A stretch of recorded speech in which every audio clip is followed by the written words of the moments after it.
రాహుల్ గాంధీ తిరస్కరించిన తర్వాత వారు ఇప్పుడు చెప్పుకుని వస్తున్నారు ఓటు దొంగతనం లేదంట.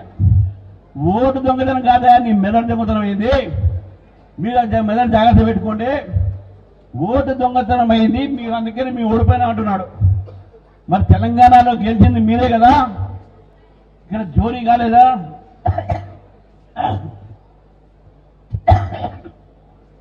తెలంగాణలో గెలిచింది మీరు, అప్పుడు ఓటు చోరీ కాలే.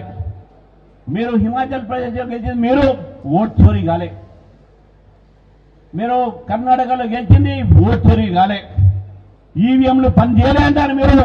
మీరు గెలిస్తే ఈవీఎంలు పనిచేస్తాయి, మేము గెలిస్తే పనిచేయవా? మేము గెలిస్తే ఓటు చోరీలో, మీరు గెలిస్తే ఏం ఓటు చోరీ కావా? ఏ లాజిక్ తీసుకొని ఈరోజు కాంగ్రెస్ పార్టీ మాట్లాడుతూ ఉన్నారు. కాబట్టి తెలంగాణ ప్రజలు కూడా అప్రమత్తంగా ఉండాలి. వీళ్ళతోని వీళ్ళు ఓటు చోరీ అని చెప్తా ఉన్నారు.